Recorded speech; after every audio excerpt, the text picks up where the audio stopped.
Hey YouTube, Sam here. I'm back in a low light Astro van here, working inside the door, trying to fix the lock cylinder here. You push the buttons in the front and the lock mechanism doesn't work in the door. I think I got it pretty well figured out, but I figured I'd let you come along with the ride on how I end up fixing it.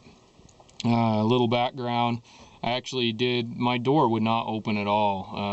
I ended up fixing basically lubricating the mechanisms inside the door here and the striker and stuff, and got it working again. I got a video on that, so go check that video out, because I'm not going to be pulling the door panel off or putting the door panel on in this one. That was in my last video. I pulled it off, and if you see how to pull it off, you should be able to figure out how to put it back on. So go check out that video if you need that information. Right now we're just kind of inside the door working on the lock cylinder. Alright, we're inside the door here, and here's the lock actuator. I think I called it a lock cylinder or something before, but I believe it's called a door lock actuator.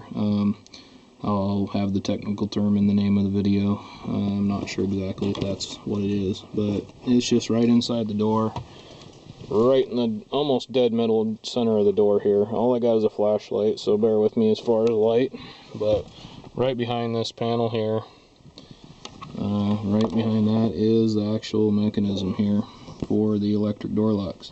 And when I push this back and forth, you can see it's not hooked to anything, and it's supposed to be hooked to this right here.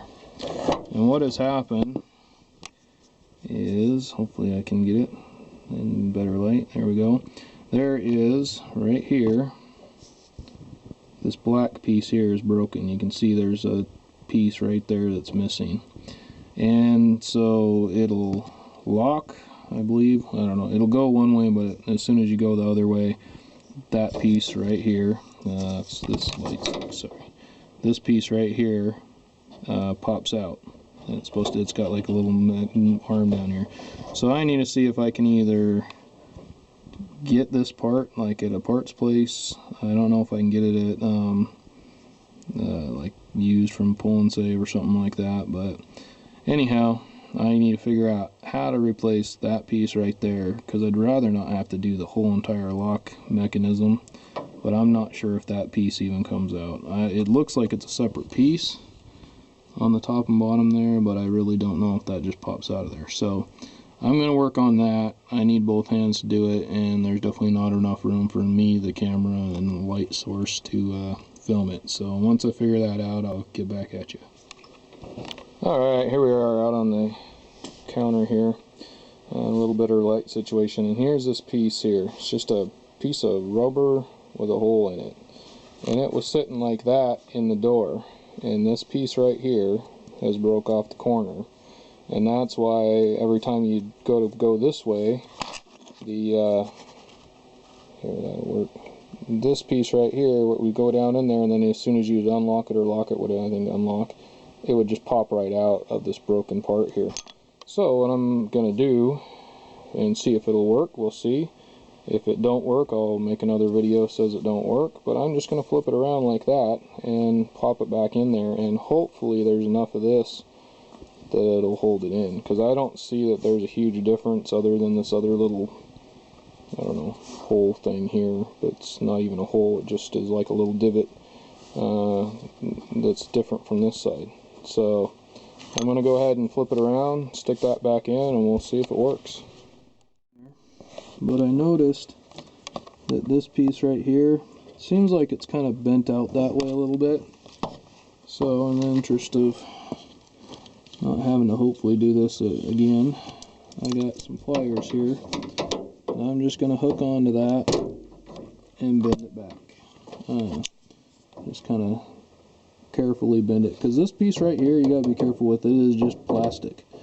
I got that rubber thing turned around in there. It does seem to be holding it in there pretty well, but like I said, I'm going to hook on here, I'm going to take and bend those over, but I need both hands and more room than what the camera's giving me, so I'm doing that off camera. I got that fixed. That's actually working pretty good, but now we got another problem right here. Hopefully you can see that. Right here there's a piece of rod that goes down and over, and right here I think there's supposed to be another one of those gaskets that's completely gone. So yet again, I'm going to have to either make something, find something, or go to a wrecking yard and see if I can't get that part, or a part store. So when I get that figured out, I'll be back. And that is right up above where the part we just fixed is. It's just straight up the arm to that. And there's another little oval shaped place there.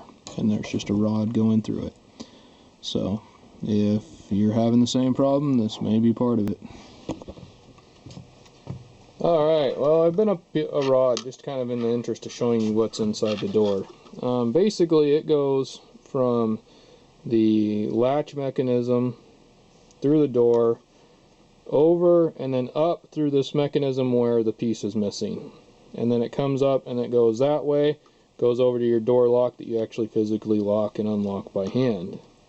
Anyhow, what I'm doing is to try and take up the space wherever, for whatever the piece is that goes up in here. I just got this piece of rubber hose, and I actually cut it. This is a little bigger.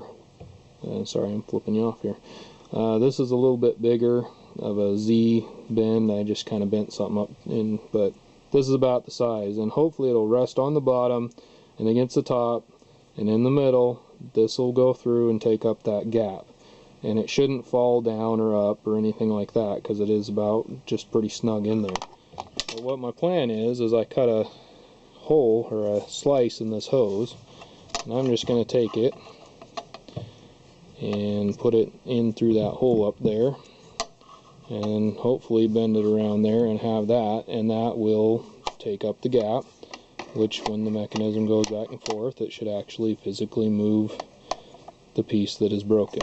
So gonna see if that works. If not, I'm gonna have to break down and actually drive somewhere and go get a part. I just hate doing that. It takes up time and effort that I don't want to spend.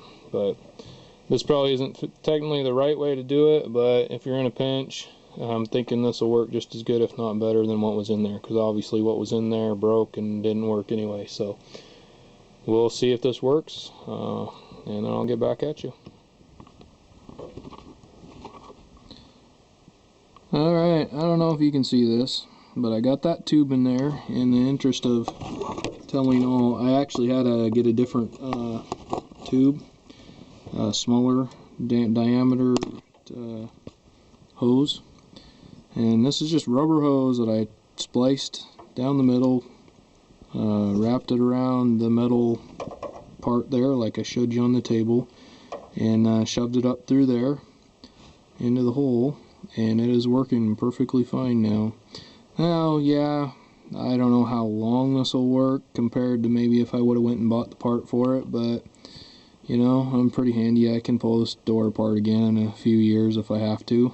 And you know, if you have the ability to go get the part and want to take the time, go ahead. But I need to get this rig driving and I'm back on the road as quick as possible because we use it pretty much daily. And I'm also broke, so I figure this will actually work for now. And you know, it may actually work better, to be honest. Like I said, the part that was in there, including that part that I fixed there, obviously they weren't engineered very well, because that part was broke and this part was broke. Yeah, granted, this is an older rig, but who knows how. It's been broke as long as I've had it, and we've had it a little over a year now, probably. But anyhow, in the interest of showing all, there it is. That's how I'm going to fix it. It does open and close. It does unlock and lock. And I also did use some of, here, make you sick here. Where's it at? Right there. Chain lube. This stuff is awesome. Because when I first did it, I thought maybe it wasn't working. Here, I'm going to give you a better shot of this. My camera, for some reason, does not focus. Alright, there it is. Cycle chain lube. It's Cycle and Farm Equipment chain lube. This stuff is awesome. The cool thing about this, like, I could have used WD-40 to put in here and it would have lubed up things great. But the thing about this stuff is it doesn't stink. WD-40 will stink your whole car up for weeks. This stuff, I don't know, it has almost a, it's not minty. I can't even tell what the smell is, but it's not a bad smell. And it's not an overly pungent smell. And it's Gunk, Cycle, and Farm Equipment Chain Lube. They don't pay me nothing. I've used this for a long time. I've had this can for, it lasts a long time, and I lube stuff up pretty good. So it lasts quite a long time, and it works really, really good. I'd say as good or better than WD-40 without the stink. And I use it a lot. So this and that 3-in-1, both those, they don't smell a lot and they lube stuff up well. So anyhow, go pick some up. I'm sure it's pretty cheap because I own it and I'm cheap. I don't even remember where I got it or how much I paid for it, but usually I don't pick stuff up unless it's a pretty good deal. Anyhow, this is Sam, Jack of all, Master of none. Y'all have a good one.